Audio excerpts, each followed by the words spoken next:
I was born like any other child. I come from the Rift Valley. I remember playing with other children, my best game being hide and seek. I like hiding somehow. So I really used to enjoy my childhood. It was fun. We had a lot of fun. We even used to sneak to our neighbors' shambas, steal fruits, make tree top, and that would make us to be beaten by the whole village. I come from a family of two, my sister and I, raised by a single mom, and we were very poor. At a young age, I started having challenges when walking, and after being taken to several hospitals, it was discovered that I could not walk. I had a physical disability. I would say it was not easy for my mom, and more so my grandmother, who believed in miracles. She tried everything. I was taken to crusades just for people to pray on me and see if I would walk. Okay, now it seems funny to me because I think then I wanted to walk, but it reached a point I started getting tired and accepting myself that I didn't even need the prayers to walk and what have you. A time came, I had to be taken to school, but the schools were not willing to take someone with a disability. So it was a challenge for me to be admitted in any other normal school from our region. One day, my mom overheard of some missionaries in our region who had come to do some charity work, I think, and she decided to go and talk to them. One of them was interested in my story, and he decided to sponsor me and to find a school for me. So I was taken to a boarding school at a very small age. And I would tell you it was not easy. I didn't love it. First, we had to wake up very early in the morning, take a shower. We used to do it once per week in the village, but here it was something.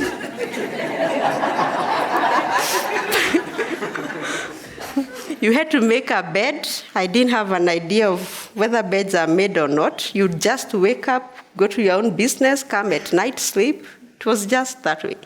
But anyway, I had to learn this new way of living, whereby you'd wake up, follow a routine and a schedule, come in the evening, maybe wash your clothes, hang them. And at first I thought it's punishment. You know, at home I would not walk, so somebody would do those things for me. Here I am alone in a new world. I knew nobody, and I had to do my things. Anyway, I'm happy for that because it taught me to be independent. And then I decided to work hard in school. Since someone was taking care of that, I didn't want to be poor anymore. At least I had seen some nice houses. Ours was a small matope house. For those of you who know matope houses, those mud houses, like a manyatta or something. But now I had seen some beautiful homes. I wanted something like that in future. And since I could not walk, I had to study. I managed to work hard. I went to high school. I worked hard. I went to campus. In campus, life was easy. I had to think of a way to survive, to make an extra income. Yes, someone was paying my school fees, but that was it. I had to come up with a way of surviving. So I started to think of hawking. Hawking was a good idea. It didn't need a lot of capital. So I raised some few coins and decided to start hawking. But I would say it was not so easy since traveling on my own was another challenge. So I had to learn to use a matatu. The first day I went to the stage, stayed there. I think I was expecting some merciful conductors to just have pity on me and carry me to Nairobi town and back, but it never happened. I had to come up. I'm very creative. I thought of a way just on how to convince them. And they were willing to take me. So I learned that if I speak myself out, someone can listen and help me. I went to a matatu, and that was the greatest achievement in my life. Learning to use a matatu on my own without depending on someone. It was my game changer. So since I could use a matatu, do hawking, at least life started to become better.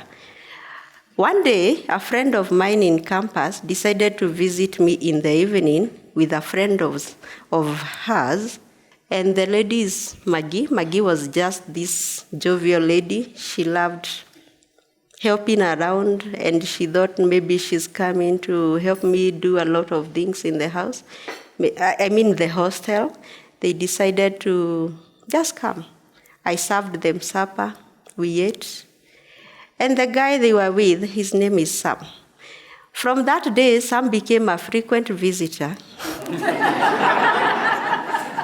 in my hostel.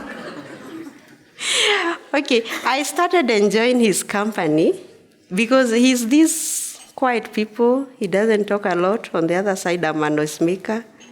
He loved drawing. I could not even understand what he's drawing, but he's just artistic. And I enjoyed his company so much until I got pregnant in 4 days.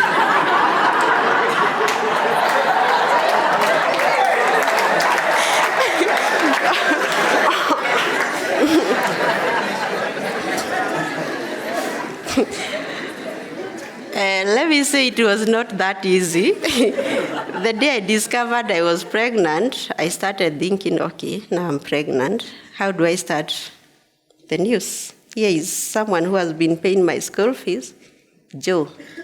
I forgot to mention his name was Father Joe. So I had to think of how to tell Joe, how to break the news to my mom, and also how to tell Sam. So I started with the one who is responsible. I told him, okay. I'm pregnant, and that is how our marriage started. So we had to leave the hostel, rent a house somewhere outside the campus, and I tell you, life was not easy. But anyway, we made it, and we were blessed with a beautiful baby girl. Her name is Bianca.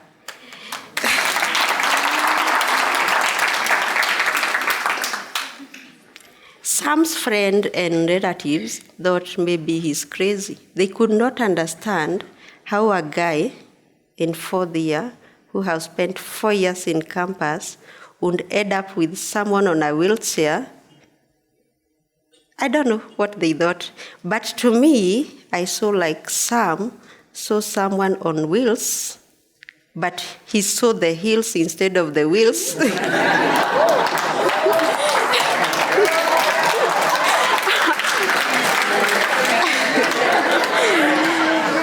And he would see me wheeling around the campus and just see like I'm catwalking all over. But anyway, we managed to complete campus and raise a child. Right now, we have 2 children. We were blessed with a boy. His name is Joe, named after Joe, the senior. And it has been good. I can't complain.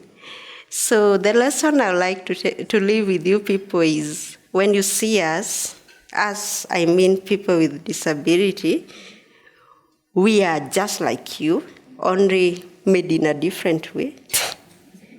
We love, we get loved, we have feelings, we get mad, get excited.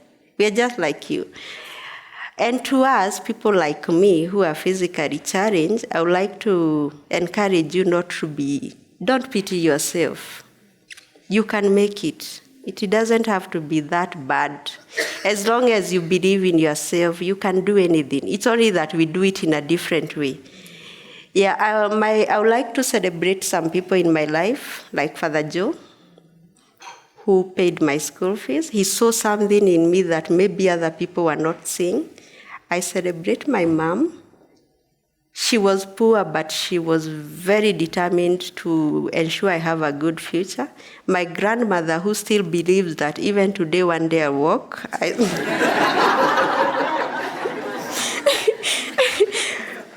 I'm happy this way, but she still insists that, no, Nelly, you should walk. I don't know what.